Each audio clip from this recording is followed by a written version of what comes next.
على الصلاة حي على الصلاة حي على الفلاح حي على الفلاح الله أكبر الله أكبر لا إله إلا الله.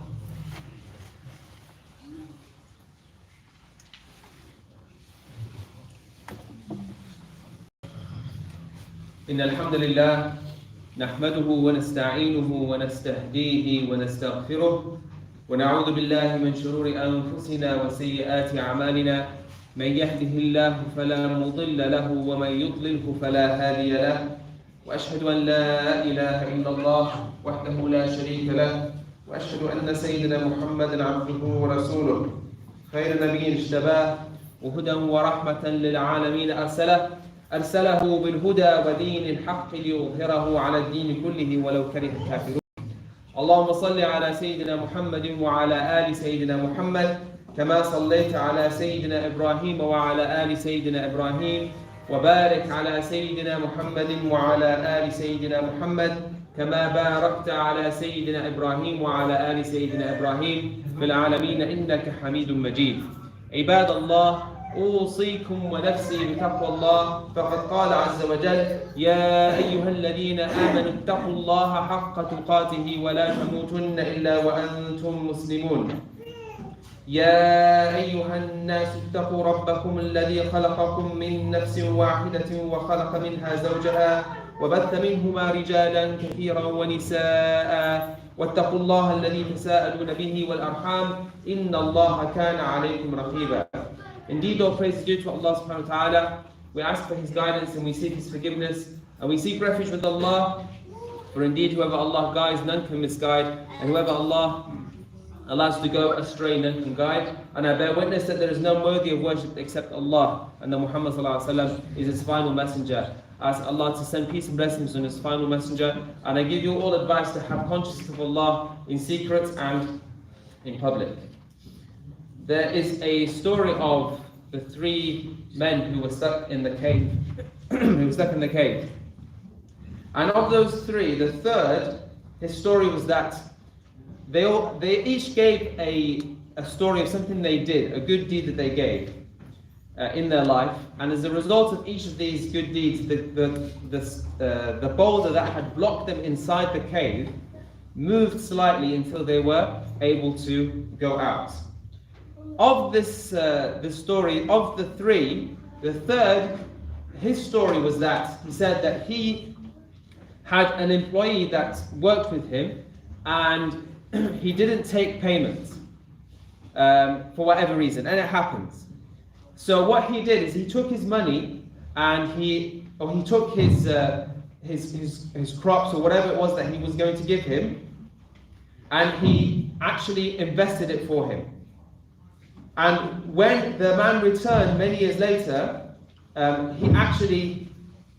he asked for his money back, the man said to him, فَقُلْتُ انطَلِقْ إِلَى تِلْكَ الْبَقَرِ وَرَاعِيهَا. He said to him, all those cows over there, because he was supposed to take just some like wheat as payment, some food stock. But he had invested it, and as a result, these cows had come as a result of this. It's kind of like saying to you now, I was supposed to give you £10, and then you come back a few years later and I say to you, oh, that Ferrari over there, that Rolls Royce, that's yours. So the man said, are you making fun of me? He said, no, this is all yours. So he took it, and as a result of this good deed, the rock moved slightly and they were able to leave the cave. This is an example of what I want to talk about today, which is the idea of being a trustworthy person. You are given something, and as a result of being given that thing, you are fully trustworthy now. And you fulfill that trust. And trustworthiness is so important in our religion that the Prophet actually says, sallallahu alaihi wasallam, "La iman liman la amanata lahu." La iman liman la amanata lahu. This hadith can be found in Bayhaqi's collection. That you do not have belief if you are not a trustworthy person. You do not have belief. It's that powerful. It's that important. And another hadith is actually mentioned in Bukhari. The Prophet ﷺ said, إِذَا ضُيِّعَتِ الْأَمَانَةِ فَانْتَظِرِ السَّاعَةِ. That if people become no longer trustworthy, then wait for the day of judgment to start. Wait for the hour to commence. The roots in Arabic words are derived from roots. Usually, any Arabic word you take is derived from 3 letters, sometimes 4, but usually 3. The same 3 letters that you get amana are the same 3 letters that you produce the word iman. So the word for belief and the word for trustworthiness have the same roots. And it's not without coincidence that the Prophet ﷺ, his name, his nickname, even before he was a prophet, was As-Sadiq Al-Amin. Al-Amin, that was probably his main nickname. He was known as the trustworthy one. So I wanted to give 3 examples of how we need to deal with the trust that we have been given. Each and every one of us in this room has been given a trust. And I want you to ask yourself, how are you doing looking after that trust? How are you getting on? Are you doing a good job, a medium job, or a bad job? And think about it as we mention each one. The first one is your human body. Your human body is not yours. You don't actually know how it works. You've just been given it. And there'll be a day where you have to give it back. You don't know that day, but that day is called the day that you die. And you will return it back. How are you doing looking after your body? Are you doing a good job with it? Are you proud of the job that you're doing? My daughter had a bit of a cut on her arm, and we were observing how it was getting fixed without her control. And you all know how it's done. You get like a scab, it covers it over, and then gradually the scab starts to fall off, and then the skin's a bit red, and then gradually it goes away, and then it's fully recovered. And I was saying, we were observing this because I said to you, when I was a young guy, I had a big cut on my hand, and it took us quite a few weeks for it to fully heal.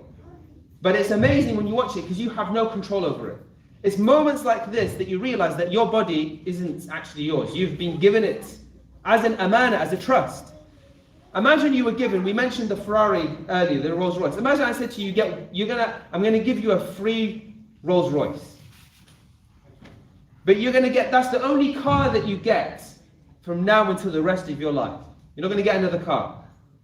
Would you? And you're like, oh wow, Rolls Royce, top of the range car. Would you not look after it? Would you not take care of it? Would you not wash it all the time? Would you not clean it? Every part of your body is a trust. Allah gave you eyes. You don't understand how the eyes work. You might do if you're an optometrist or an ophthalmologist or something like that. But your eye has the white bit, and then there's a hole at the front covered by a see-through part called the cornea. The light goes through. If there's too much light, your iris, the colored bit, will contract. You don't control that. You've got 2 windscreen wipers on each side with a little bit of liquid that comes out to keep it clean. And then you have the lens inside, because if you see something far away, the lens needs to change shape so that you can get the right focus. If the muscles on the lens aren't quite working, what do your mum and dad do? They take you to get some glasses so it can adjust it slightly. And then it goes to the back of your eye, and then you've got all these cones and rods which interpret the signal and send the signal to your brain. How much control do you actually have over that? Yeah, I don't have much control. But what you do have control over is what you're watching. What you're watching. They're a trust. Mum and dad aren't around. Are you watching something that you shouldn't watch? Even if it's not haram, are you watching television? Are you watching games? Or are you reading books? Or are you reading Quran? How are you using this amana? Brothers, if we can, because obviously it's holidays as well. If we can keep them tight. Move forward, please, if you can. Inshallah. We're running out of space at the back. Shukran. So this is just one example of an amana that Allah has given you. How are you doing looking after the amana of your eyes? How are you doing? What about your ears? What are you doing? How are you doing with your ears? What are you listening to? Again, They're levels. You're listening to the music on the gaming. You're listening to the television. You're listening to your mum and dad. You're listening to the Quran. Each day, this amana, this body that you've been given, how are you doing? What are you doing with your hand? You slapping your brother? You're punching your sister? Or you're helping your mum and dad set the table? They're not yours. You've got to give them back. Ask an old person. They're very conscious of the fact that they're going to have to give them back. This is an amana. And the Prophet ﷺ said, and this hadith is also in Sahih Bukhari, نعمتان مغبون فيهما كثير من والفراغ. Two blessings many people don't do a good job with. Yeah? They're fooling themselves. One is what? Your health, and the other is your time. Both can be linked to your body. Why? People don't look after their body. They eat the wrong things. And over the years it gets worse and worse and worse. People don't, and we all do this. I was eating sweets yesterday. I'm not perfect. This is to myself before anybody else. Yeah? But we don't use this, the very amana Allah's given us. Are we using it in the best way? And there are people using it in the best way. There are people who do read Quran every day, who do their salah. When they do salah, the whole body is being used for Allah. The eyes is looking on the place of sujood. The ears, you're hearing the Imam reading the Quran. The hands are going on the floor in sujood. The feet are holding you up as you stand in prayer. There are people who are using this amana in the best way. The second one I wanted to give as an example is your surname, your family name. Of the 25 prophets mentioned in the Quran, 16 of them are mentioned alongside some member of their family. Adam alayhi salam is mentioned with his wife Hawa. Nuh alayhi salam is mentioned with his son. Lut alayhi salam is mentioned with his cousin Ibrahim alayhi salam, who is mentioned with his son Ismail and Ishaq, with his grandson Yaqub, with his great-grandson Yusuf alayhi salam. Dawood alayhi salam is mentioned with his son Sulaiman. Zakaria is mentioned with Yahya alayhi salam. Isa alayhi salam is never mentioned without his mum, Sayyidah Maryam. Even the Prophet ﷺ's wives are mentioned in the Quran. They all either did a good job with the family name, like Ismail alayhi salam when he was told that to be sacrificed, and he said to his father, do what you're told to do, and he did it, and then Allah spared him. Or they didn't do a good job like Nuh alayhi salam's son. قال سآوي إلى جبل يعصمني من الماء. I will go to a mountain. I won't drown in the flood. قال لا عاصم اليوم إلا من رحم. No one's gonna be escaped except the one that Allah has mercy on. And his mention is still in the day of till to this day people read it in Surah Hud. So there are people who really held the honor of their parents. They carried on the legacy of their surname, of their forefathers, of their grandparents. Their parents are proud of them, and there are children who the parents are embarrassed by. They don't want to mention them. Some parents even disown their parents. Alhamdulillah, all you here, brothers and sisters, today are lucky that you're with parents who've brought you to Jum'ah today. Thank your parents on the way home today. They could have easily left you at home and said, you know what, I can't be bothered with my kids today, too much headache, too much work, stay at home. Instead they dragged you and they said, no, you have to come today for your own good. You'll thank me when you grow up. And then the last example I wanted to mention is from an ayah in the Quran, where Allah says, إِنَّا عَرَضْنَا الْأَمَانَةَ عَلَى السَّمَاوَاتِ وَالْأَرْضِ وَالْجِبَالِ فَأَبَيْنَ أَن يَحْمِلْنَهَا. That Allah gave an amana. He offered it to the skies, to the mountains, to the earth, and they refused to take it. The scholars say, Imam Qurtubi mentions, that this amana is the religion of Islam, and particularly doing the fara'id, the things that Allah commanded us to do. See, the mountain doesn't have a choice. The sky doesn't have a choice. But we have been given the choice to commit sins, to disobey Allah. We don't have to be good Muslims. All of you have a choice. Your parents might not be happy, but at the end of the day, there's times when your parents aren't around. And they leave you and you can access the computer when no one's watching. You can go on the television when no one's there. Mum and dad aren't always going to check if you've done your salah. You go to school, they're not there. It's up to you whether or not you do your salah. This has been given. And there are many people around us. Look at the creation around you. You're not a worm.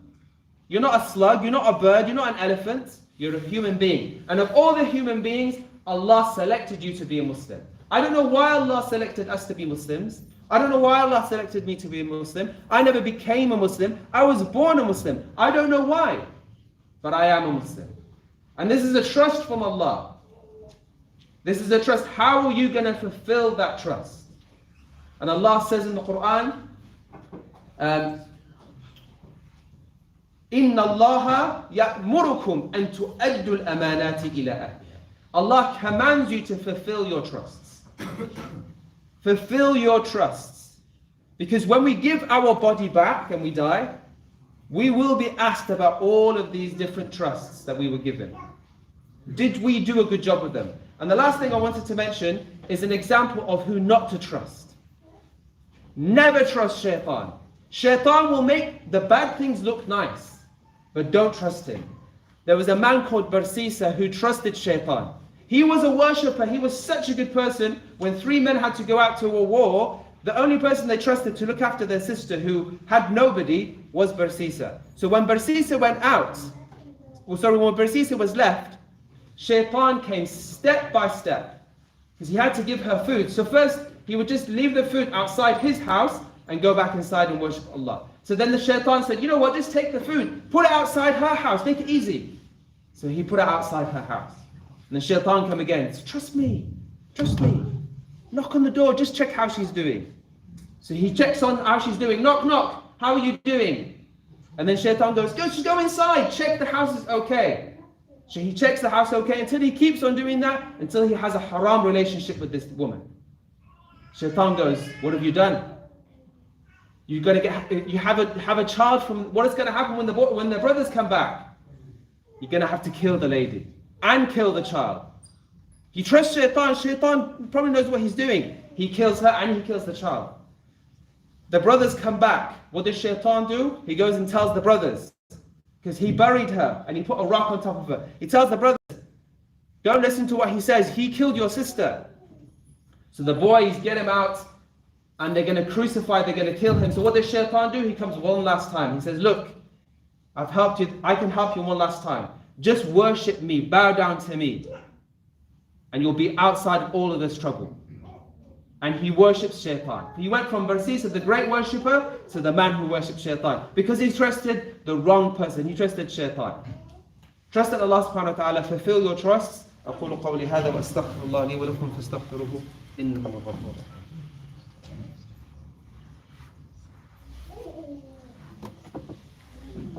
الحمد لله ثم الحمد لله نحمده ونستعينه ونستهديه ونستغفره ونعوذ بالله من شرور أنفسنا وسيئات أعمالنا من يهده الله فلا مضل له ومن يضلله فلا هادي له وأشهد أن لا إله إلا الله وحده لا شريك له وأشهد أن سيدنا محمدا عبده ورسوله اللهم صل على سيدنا محمد وعلى آله وصحبه وسلم يا معشر المسلمين أوصيكم ونفسي بتقوى الله.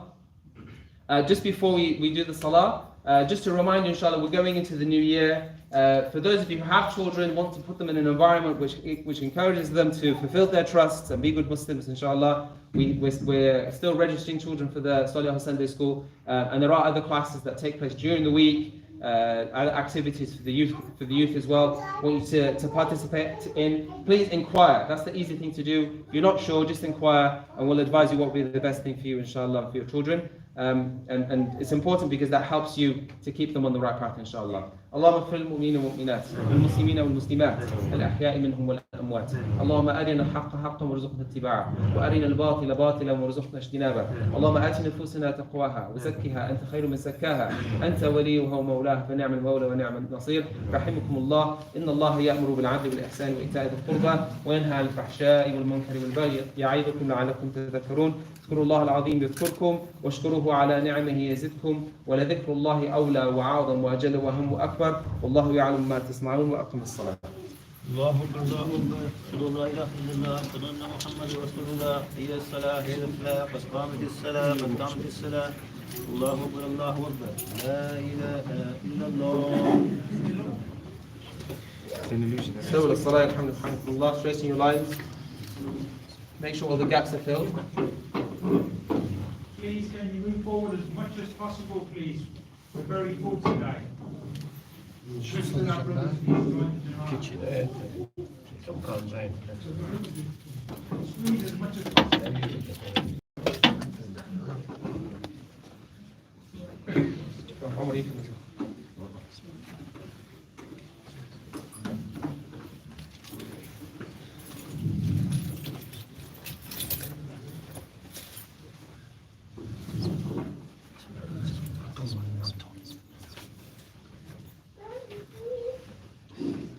Allahu Akbar.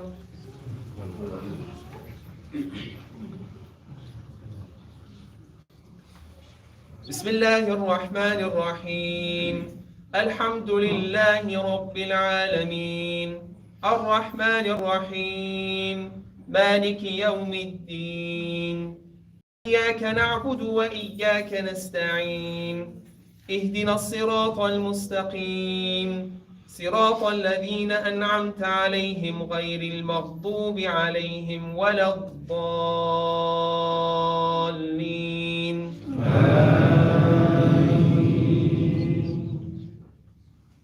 إن الإنسان خلق هلوعا إذا مسه الشر جزوعا وإذا مسه الخير منوعا إلا المصلين الذين هم على صلاتهم دائمون والذين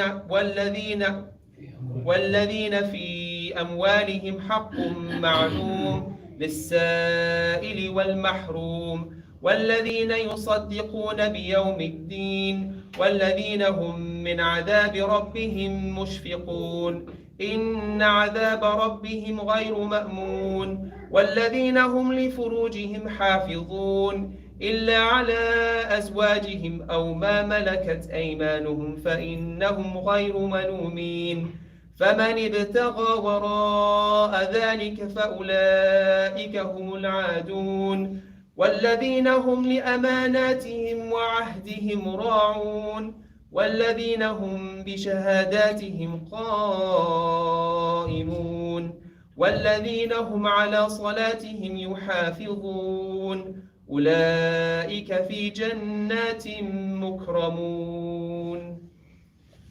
الله أكبر.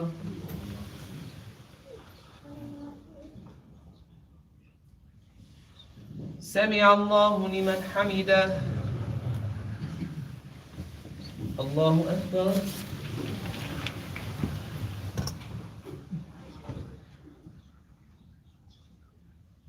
الله أكبر. الله أكبر.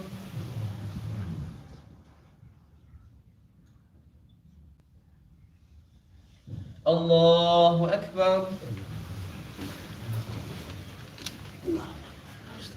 بسم الله الرحمن الرحيم. الحمد لله رب العالمين الرحمن الرحيم مالك يوم الدين إياك نعبد وإياك نستعين اهدنا الصراط المستقيم صراط الذين أنعمت عليهم غير المغضوب عليهم ولا الضالين.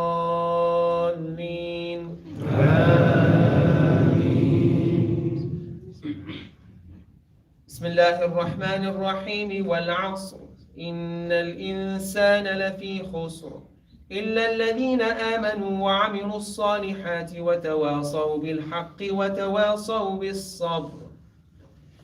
الله أكبر. سمع الله لمن حمده. الله أكبر.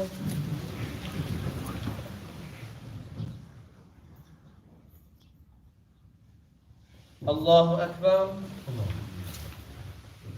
الله أكبر.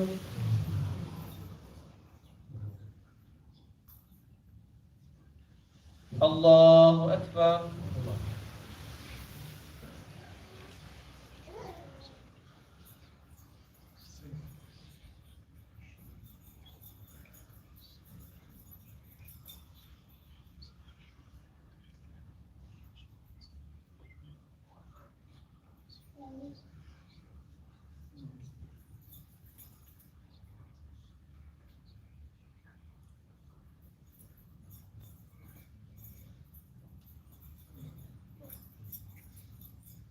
السلام عليكم ورحمة الله. السلام عليكم ورحمة الله.